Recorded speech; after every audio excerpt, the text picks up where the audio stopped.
Hashtag psychotherapy unfogged with Mark Fielding. Hello, welcome to Series 5, Episode 18 of Hashtag Psychotherapy Unfogged. Today I have the absolute pleasure to talk to Jess Koncz. Have I pronounced your surname correctly, Jess? Yep, You brilliant. have, yes. Great, fantastic. I mean, as our listeners will know, Series 5 is about relationships. So I'm really glad that we're able to talk about different relationship models on the show.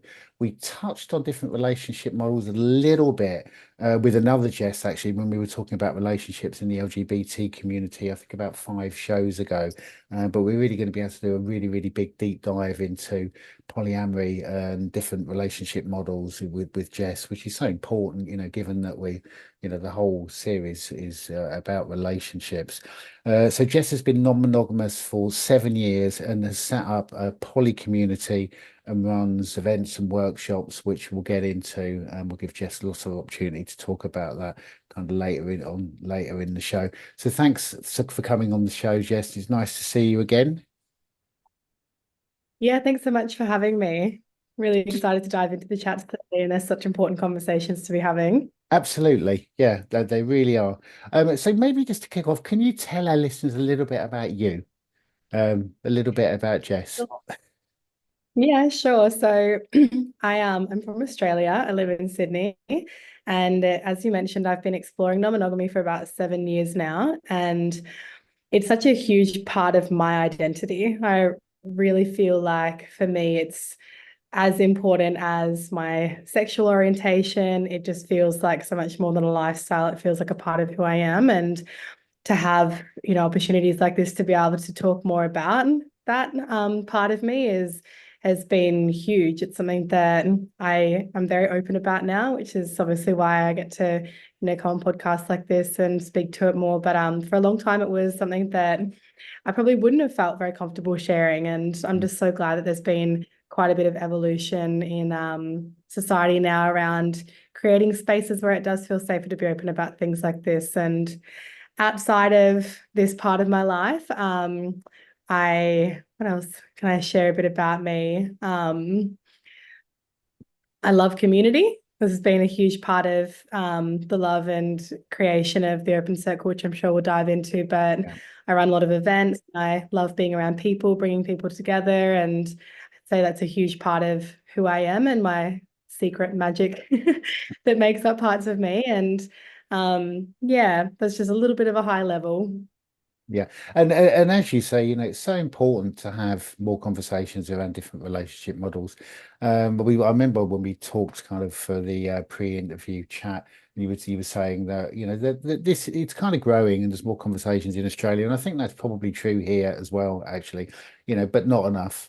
I mean, there needs to be. I mean, there's a lot of people I think now, really, really exploring, poly communities, being in different relationship models. Still needs to be a lot more conversation around it, although it is improving, which I think is really, really good, because obviously one size does not fit all in terms of relationship model. Yeah. I mean, Yeah. what's been your journey in getting involved in polyamory? I mean, how did you get involved in poly? Yeah, I'll specify by saying that I haven't always been polyamorous. I think that's only been something that I had the language for really in the last few years. But Okay. also the community is not specifically a polyamorous community. It's just for anybody exploring alternative relationships. So Okay. I would say I knew I wasn't monogamous for quite a long time, but I didn't have the language to know what other options there were that wasn't just the stereotypical monogamy that we're taught is the only way. And Yeah. I think I to the point where I just felt like I was kind of broken when it came to dating. Like I was dating people in quite typical ways and ending up in like long-term relationships, and there was just a part of me that felt pretty suppressed or like broken in the sense that I was with people that I loved dearly, but still felt like I had capacity to be attracted to other people and want to like, still have connections outside of just that one relationship. And I never pursued anything outside of it, but I held a lot of guilt and shame for the fact that I even Yeah. felt these things. And Yeah.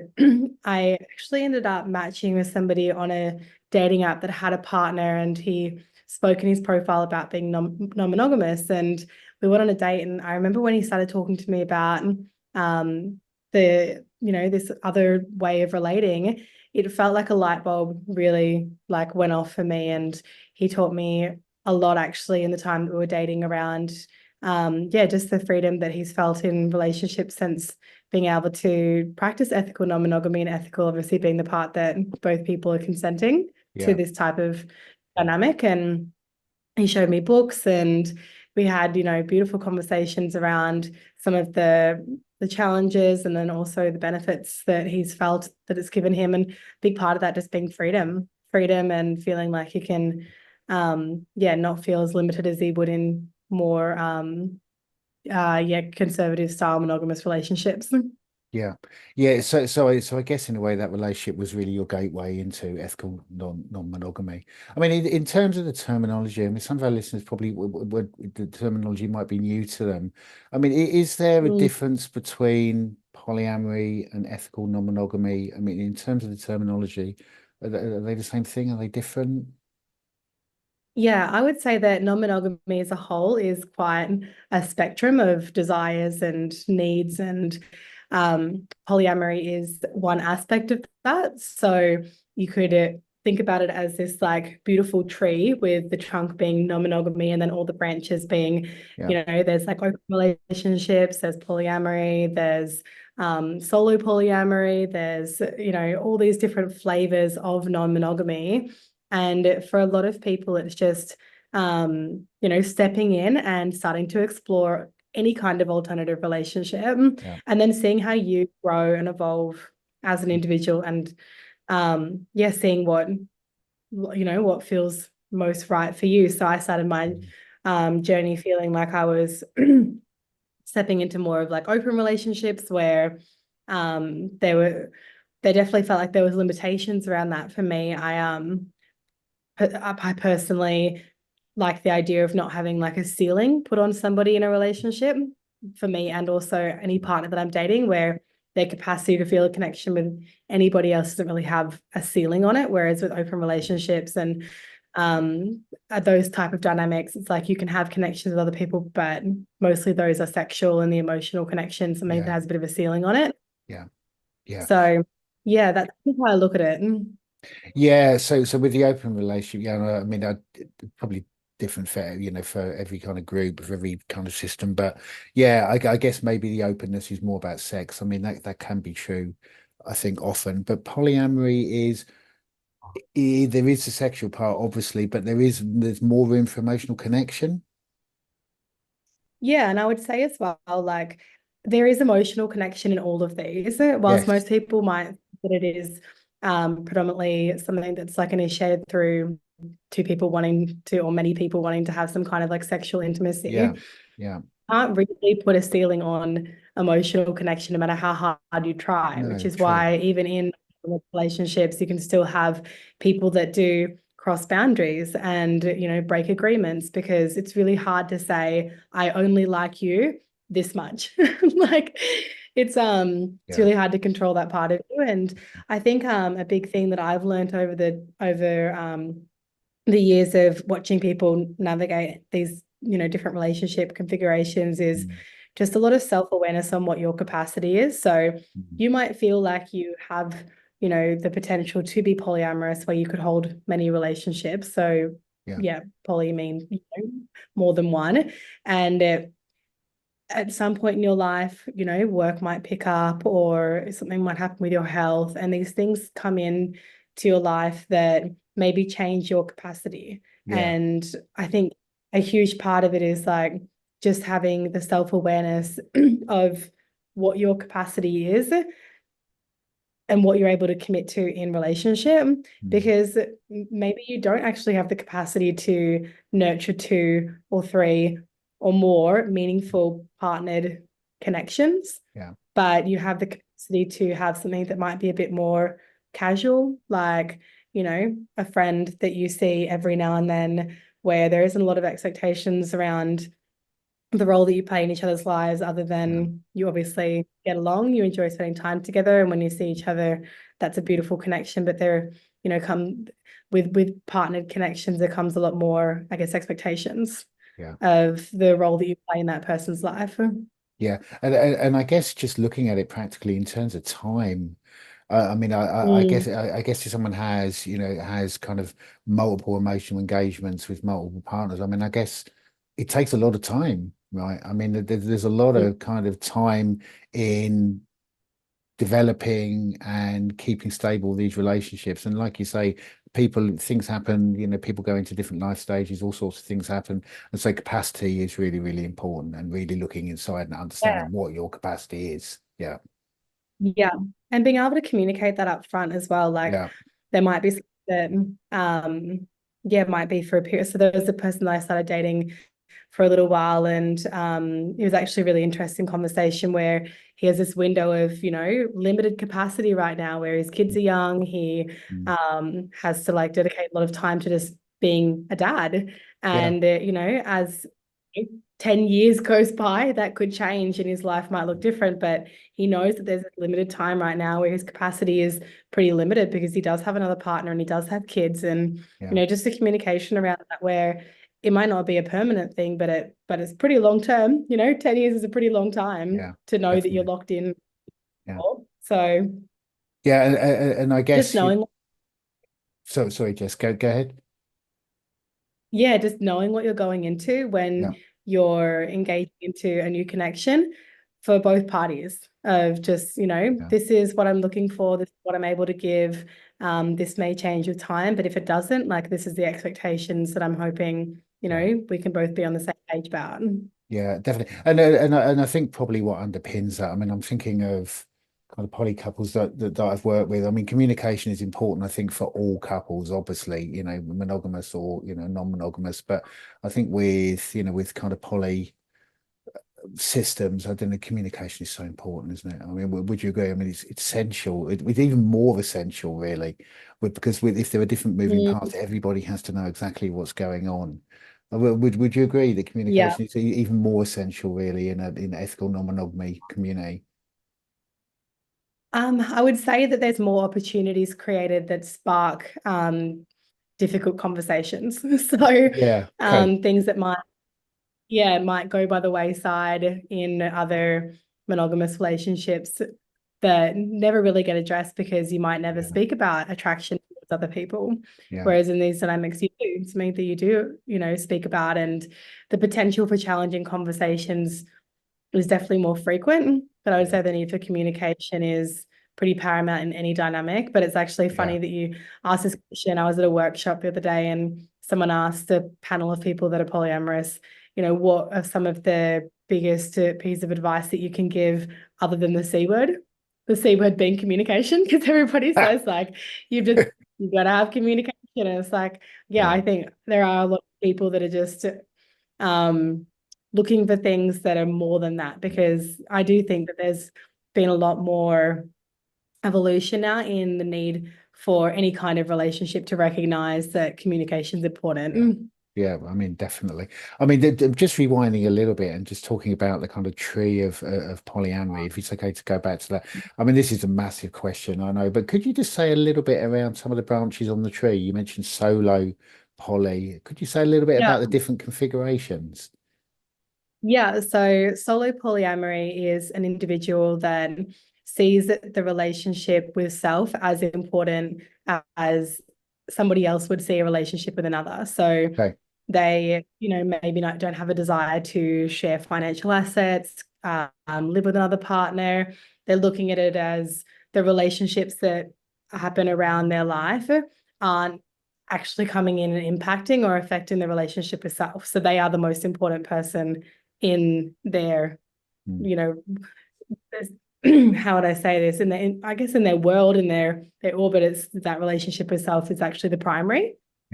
There's also non-hierarchical relationship structures here where, there's people that might have multiple partners, but they're not secondary, primary, or anything like that. It's just everybody is on a level playing field, you could say, for lack of a better word. There's also relationship anarchists, which is another similar style of relating to non-hierarchical, where they just believe that any relationship is equal, whether it's a friendship or whether it's a romantic connection.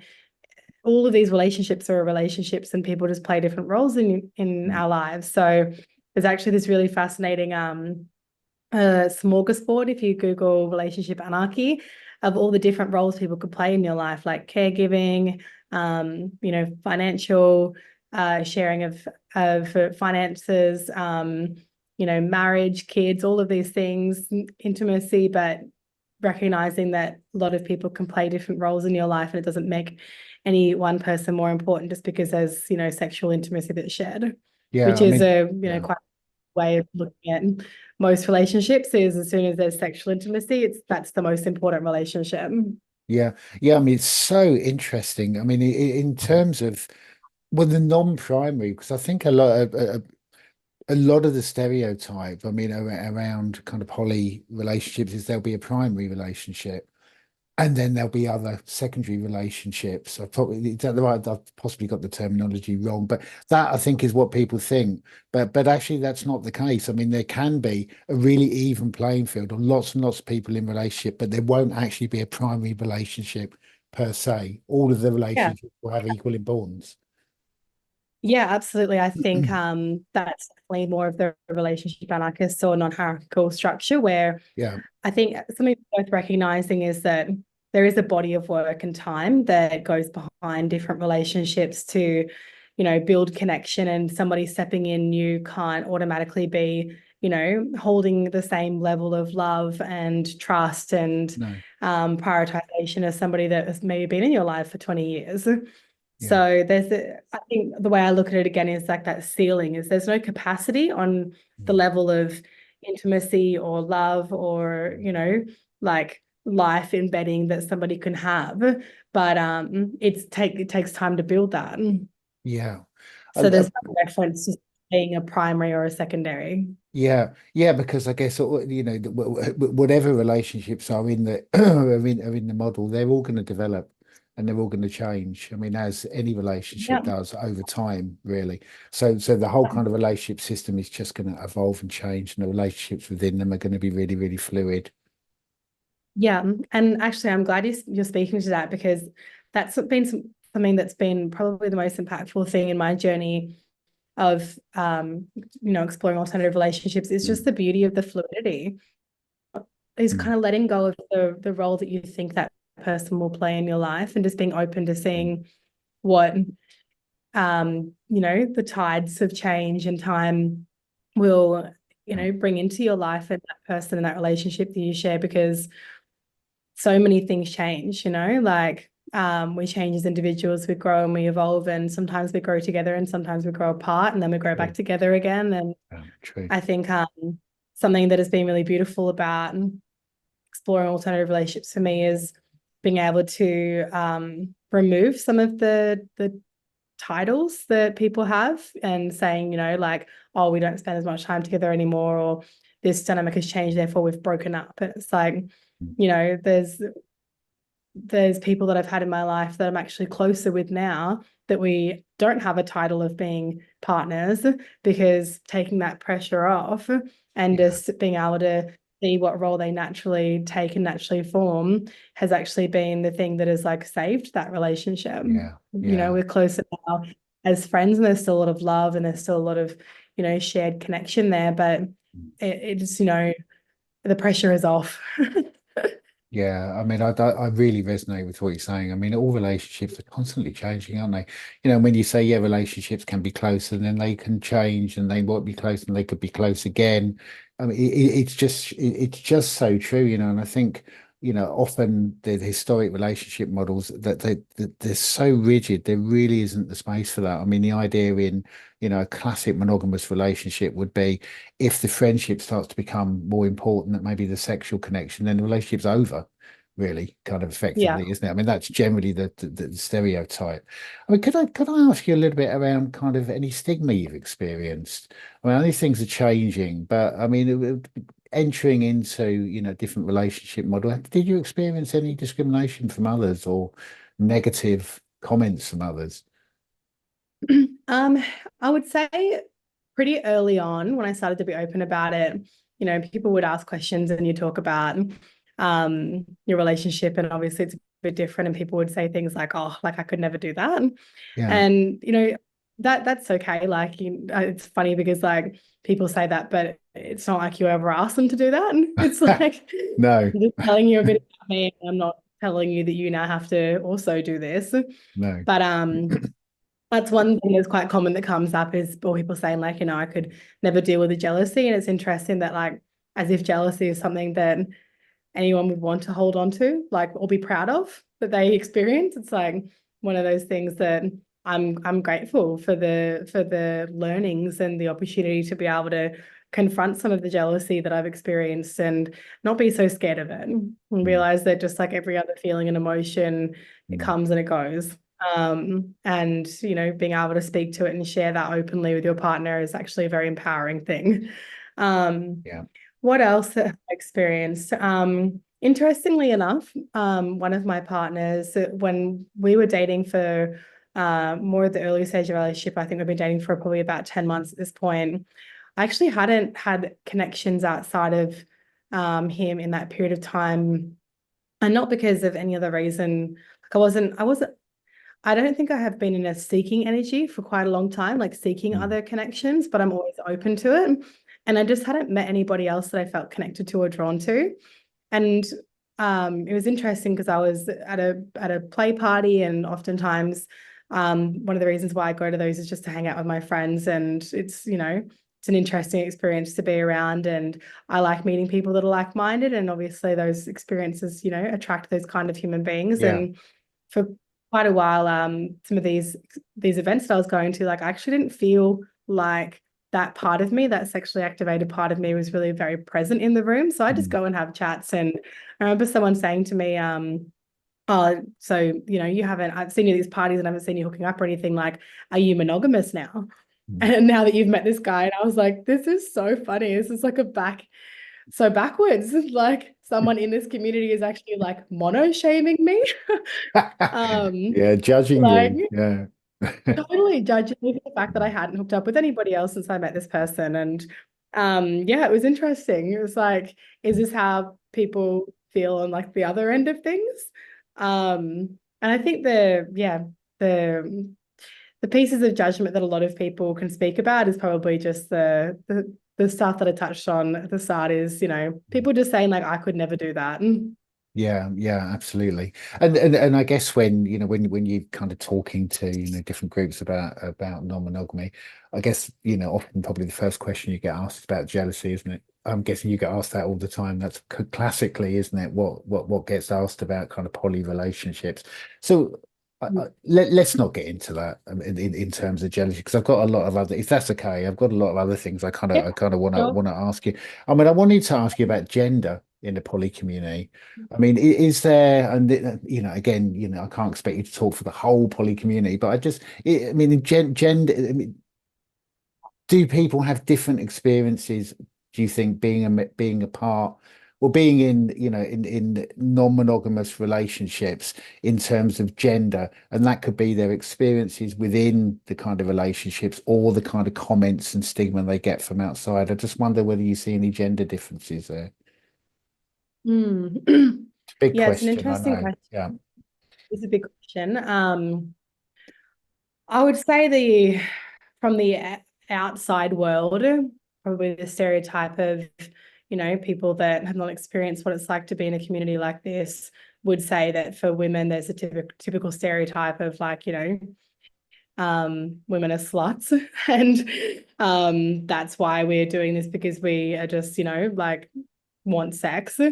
And then for men, probably that they're players. Like I would say those are probably the quite like stereotypical gendered things that people would say. But I just think it's so much more than sex. It's so much more than that. And also, like, it's quite interesting, obviously, for people that aren't in this world to, want to know more about it, like the parties, the multiple dates, and like, multiple partners, and like they're just like, oh my God, I can't believe like this is all possible. But it's like these, at the end of the day, people are people, they're dynamic human beings, and this is probably one of the least interesting things about them. Like there's a lot of people that are like open to sharing it, and like I am, like I'm happy to talk about this today, but like there are so many different parts of me that make up me, and this is Rules. Yeah. one thing about me. But you Yeah. know, if we were on a podcast or something else, I'd be able to talk for an hour about that. But people, I think, you know, pigeonhole somebody and say like, Yeah. oh, they're that, therefore that means this. Yeah, I mean, absolutely. You know, and yeah, I mean, when you're kind of talking about, how people are, the people really talking from no knowledge really of, ethical non-monogamy might label women as, I don't even want to say the word really, but as kind of sluts and men as players. I mean, goodness me, that says Yeah, so much about the gender inequality, doesn't it? And how, women and men totally. are viewed. I mean, that we could spend 20 podcasts, talking Yeah. about that, but it is just one element. But people kind of, I don't know, people feel that's all of you. If you're in a different Mm. relationship model, that's the thing they want to talk about, so they don't really Yeah. see perhaps, that it is just one kind of small part of your life, Yeah. really.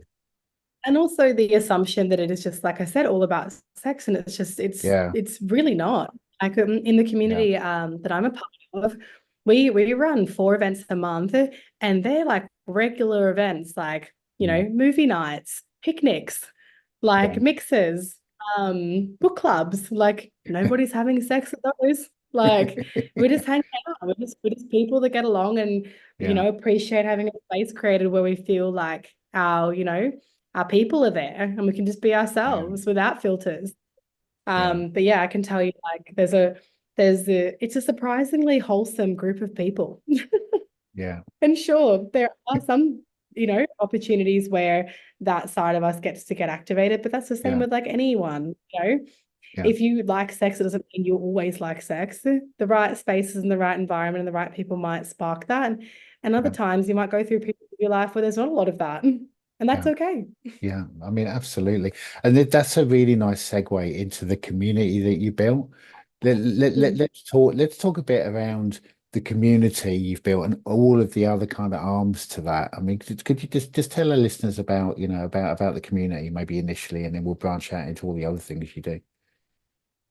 Yeah, so the Open Circle started pretty organically, just as a group of myself and a few close friends that were exploring the world of alternative relationships, and you know a starting point for a lot of people, and that is going to play parties. So we had a WhatsApp group where we'd chat and you know organize these events that we'd want to go to together, and I offered my place as a space for us to host pre-drinks and get ready together. And each time that an event went by, more and more people were showing up to come to pre-drinks and connect and meet each other before going to the parties. And I remember after probably about 3 or 4 events, there's like 60 people in my house, and people were saying like, I don't actually want to leave to go to the event because we're having so much fun here. And I realized like pretty early on, something that is missing with, you know, bringing these people together is actually creating a space where people can talk, because a lot of the spaces that we're going Yeah, to, like clubs, heavy music, very loud, lots of people in one room. And at the end of the day, like that's a fun thing to do every now and then, but it's also great to be able to just talk to the human beings and yeah, standing in front of you and get to know them as individuals. yeah, So I realized there was, yeah, this kind of, you know, opportunity here where like I knew that was important to me. Like I really want to understand who it is that I'm engaging with and connecting with for anything to progress, whether it's a friendship or something more intimate yeah, in a sexual sense. But yeah, like I just felt like that was missing. So I yeah, I think after probably about a year, we hit about 200 members that were in the WhatsApp group, and I was like, this is just, you know, all through word of mouth. And at that point, I realized that it felt like a real community rather than just, you know, this group of friends getting together. So yeah, we moved across to an app, and now we have almost 500 people in Sydney that are a part of the Open Circle community. And you know, I think the events are really special. That's where a lot of the magic happens, from you know this big festival of alternative relationships that happens twice a year. And yeah, that's an incredible event where we have workshops and the community get together, and we get to, you know, connect with each other in so many ways, like play, intimacy, wisdom sharing. dance. Like it's a fantastic event. And then outside of that, we run monthly events from, like I mentioned, the book clubs to, movie nights and mixes and yeah, all of these great ways for people just to get together.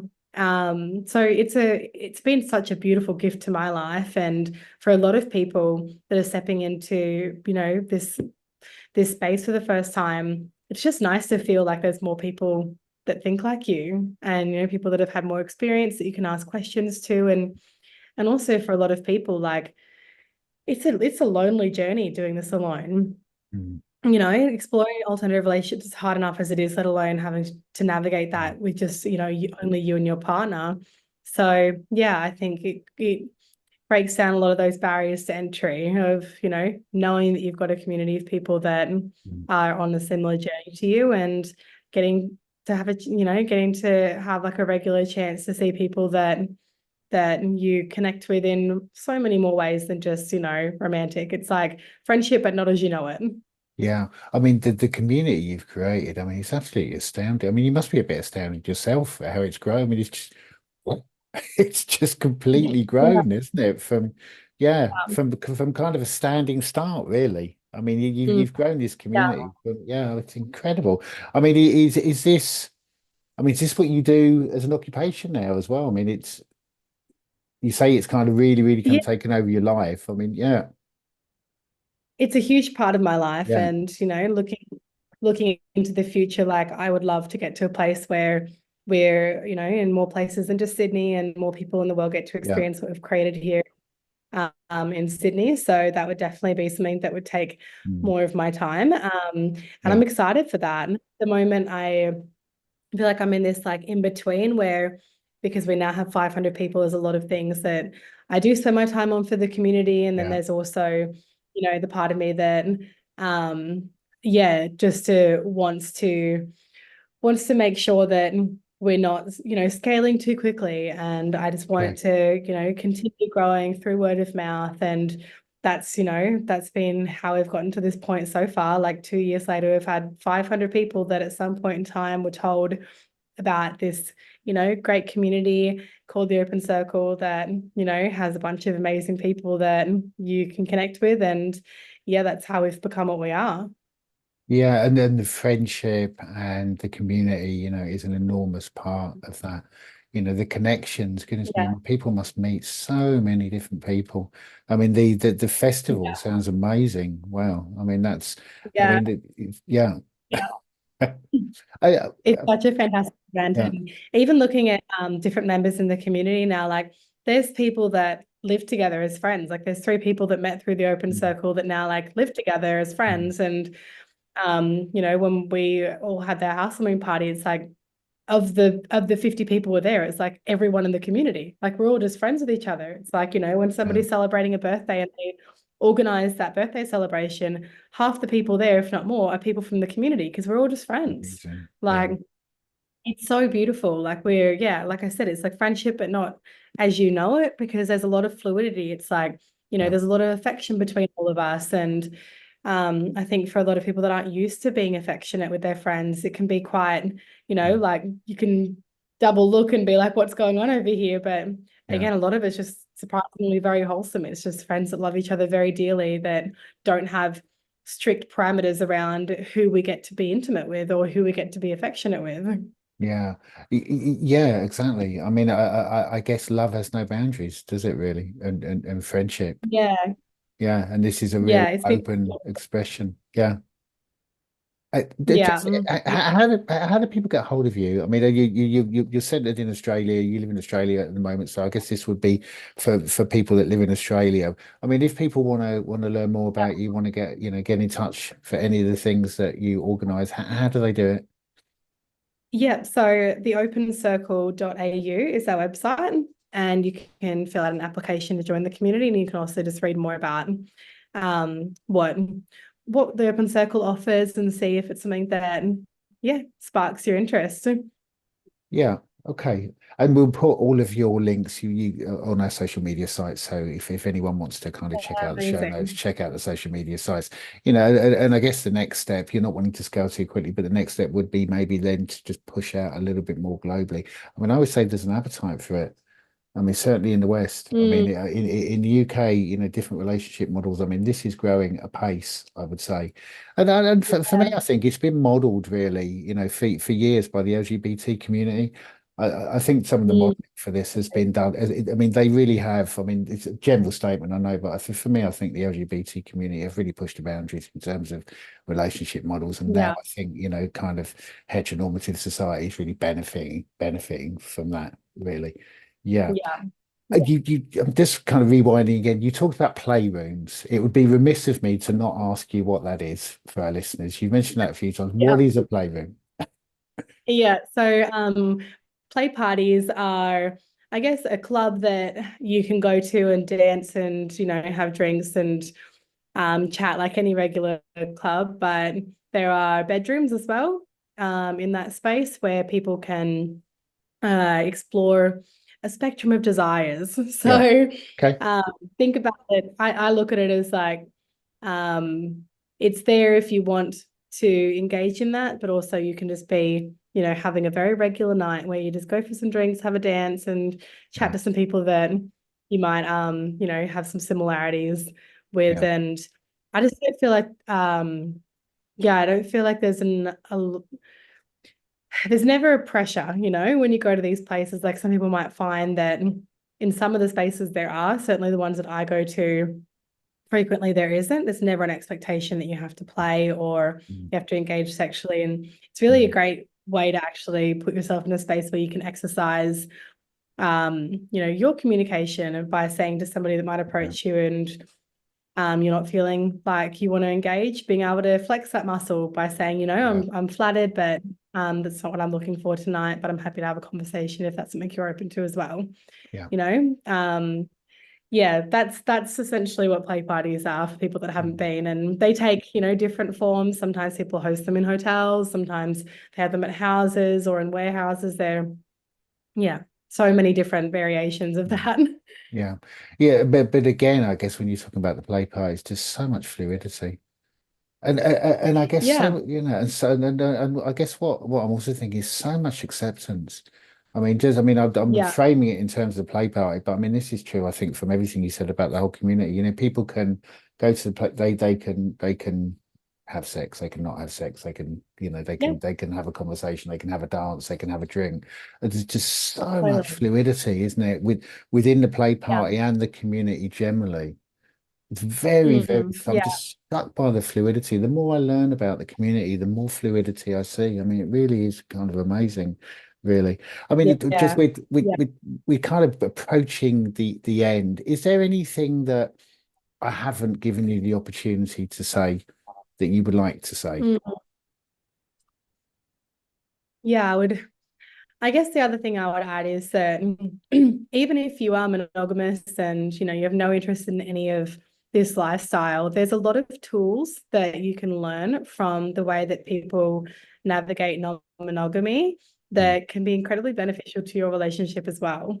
mm, So, even books like The Ethical Slut and Polywise, yeah, Polysecure is another one by the same author, yeah, Jessica yeah. I've read Fern. that. Yeah, These books are fantastic just for mm, anybody. They talk about yeah, like attachment theories and, communication tools and all these things that are great for any kind of person in any relationship. mm, So I think, yeah, that's something that I would add is that don't box yourself in that just because you're not interested in going to a play party, none of this world applies to you, because there are some really fantastic resources out there that, I'm sure would enhance and improve your life if you yeah. are open to exploring, outside of the space of typical comfort. Yeah, yeah, yeah, I totally agree. Communication, I mean, boundary setting would be another one, wouldn't it? Yeah, Yeah, yeah, I mean, boundary setting is important for all of us, but yeah, I mean, there's yeah, so I guess what you're saying is don't feel excluded.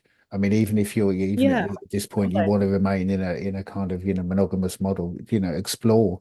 there's lots and lots of books, there's increasing amounts of literature kind of out there. And I also, I mean, just maybe this will be the final question, but is there any advice if someone's listening and they're thinking, okay, I quite like to explore a different relationship model? What advice would you give to them? They may be a bit nervous Yeah. about stepping out of, you know, the monogamous relationship model. What would you say, Jess? It's a good question for somebody who's stepping in. I mean, like, if you're in Sydney, come to one of our events, like one of Yeah. the very chill, like the picnics or something like that. That there's zero pressure. There's not even a space created where that, you know, sexual element is in it. It's literally just coming to meet people that are like-minded, or follow some Instagram pages of people that are you know, well versed in this. There's Remodeled Love is one of my favorite ones. Really fantastic resources, and just start to get your head around some of the conversations that are happening with people that have been exploring this for a long time. Listen to some podcasts and get curious. I would say, like, get curious about yourself, why you're wanting to explore it. If resistance comes up for you or your partner, get curious about that rather than being judgmental about it as, like, you know, oh, you're so close-minded to things. Like, curious, like, where is this coming from? You know, where is the resistance coming from? What are the fears underneath? Like, yeah, approach it with curiosity. Yeah, I mean that's brilliant advice, and that's probably a fantastic place to finish. So I'd just like to say thank you so much, Jess, for coming on the show and talking about. I'm so chuffed we've been able to talk about different relationship models in Series 5. So thank you very much. Me too. Thank you so much, Mark. And I'd like to again thank Jess so much for coming on the show. As I said at the end of the interview, I'm absolutely chuffed that we've been able to cover different relationship models, polyamory, ethical non-monogamy on the show. I think our listeners would agree, you know, it was a fantastic interview, and we covered lots and lots of aspects of, you know, what is an absolutely enormous area. And I have to say, a growing area. I mean, certainly a growing area in Australia, as Jess said, you know, but I think also in the UK, from what I can see, people are really exploring different relationship models. Not to suggest that choice of, you know, sitting in a monogamous relationship model is wrong. Of course it's not. You know, I mean, everyone, I think, has the, you know, has the right to choose a relationship model that will work for them.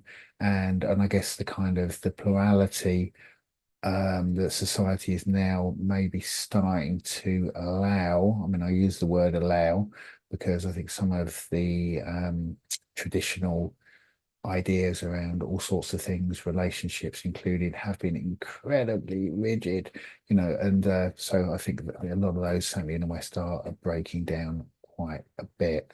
If you do want to check out Jess and the community that she set up, then do check out the show notes, and also her links will be on our social media sites.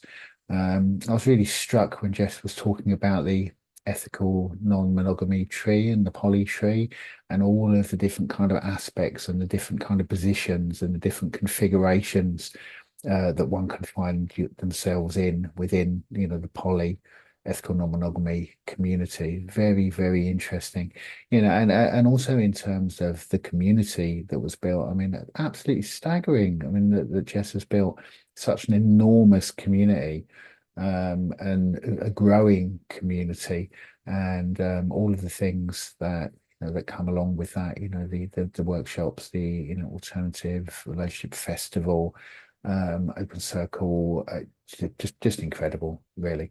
You know, and I guess in a world where arguably, you know, community is becoming less and less, lots of reasons for that, and social media probably will be the one that the the system that is accused of stopping people kind of really engaging in community. The community, the poly community, is growing. You know, people creating friendships, and, you know, and I mean, even with friendships, you know, I guess the modeling is less rigid. I guess there's the fluidity, isn't there? You know, a friendship could be a sexual relationship, then it could be a friendship. And I think Jess, what Jess was saying about monogamous relationships and how people develop and how people change within them and how, as a result of that, the relationship changes, I think is absolutely true. I mean, it's obviously true. And I talked a little bit about communication. And and I have to say, communication with any relationship dynamic, romantic or otherwise, incredibly important. Probably the cornerstone of all good relationships is good communication. But possibly even more of a need for good communication within a poly configuration, because I mean, there are more moving parts.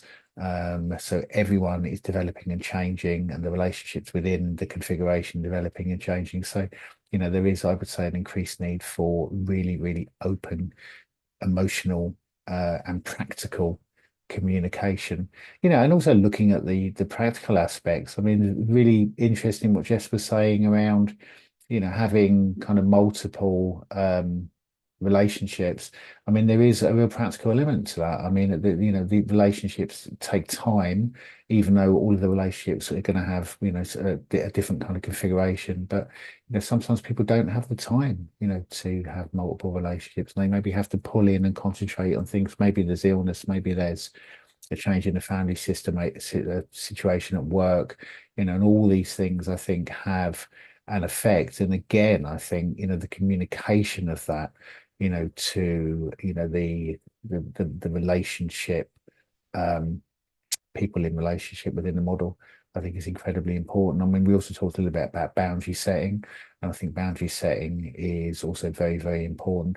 And really resonating with what Jess said at the end around, there's some great literature out there around polyamory and ethical non-monogamy, and saying, even if you're happy in a monogamous model, don't not read the literature, because there is a lot of crossover, and there is a lot to be learned from, exploring the literature around ethical non-monogamy or poly relationships, even if one doesn't actually want to engage in either, and wants and is happy in a monogamous relationship model. So I thought that was really, really interesting, and I would totally agree with that. I mean, obviously, as a therapist, I've read a lot of the books that Jess mentioned, and I found them all amazing. Really, a lot of the books come from people talking about personal experience, as Jess did, really, of coming from a traditional monogamous model, feeling kind of uncomfortable in that. That's something really common, I think, with people that are in the poly community,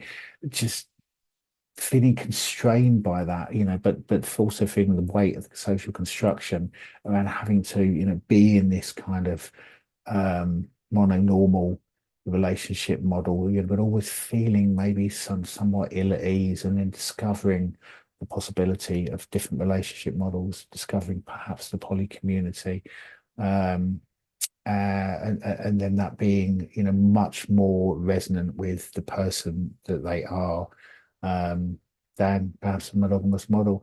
And also something else that I resonate when Jess was saying, I mean, I guess people think it's all about sex, yeah, and sex is a big part of it, of course, but it's not. It's about friendships, it's about community, it's about all sorts of things, it's and it's also very, very fluid. I mean, the sense of community, I mean, I keep coming back to that, because I think goodness me, in the world we live in, I mean, creating kind of communities and support networks, I think it's just so important, really. And where as society seems to be going the other way, the poly community seems to be expanding in that sense, which I think is such a good thing. So again, I just want to really, really thank Jess. I think our listeners will agree that was a fantastic interview. Got a few more shows coming up tomorrow. I'm going to be interviewing a gentleman called Will, who's going to be talking about the relationship between mindfulness and music. Now, we've covered music therapy in season 4, but this is what Will brings is different. So, as my listeners will know, I'm a big fan of mindfulness, so really looking forward to that one. And a few more coming up. We're approaching the end of series 5 now, which I can't believe, really. It only seems a second ago that we started series 5. I've struggled really to stay with 20 episodes when the series 5 is, you know, talking about relationships, because relationships, it's such a wide topic. So we may go over our usual 20. I may do 20, 22 before we kind of move on to series 6. Not entirely sure what we're going to do for the series finale. I need to talk to Joe about that, and we'll sort something out. And as I always say in my final thoughts, if you are enjoying the show, please do subscribe. It's so important for us that people subscribe. Research says that lots of people listen to podcasts and don't subscribe. I must admit, I'm a little guilty of that myself. But it does really, really help us. So if you're enjoying the YouTube channel, if you're enjoying the audio channel, then please do subscribe. And got a few more really interesting shows leading up to the special and the end of season 5. So as always, do look after yourselves, look after each other, and look after the planet. And thanks as always for listening to the show.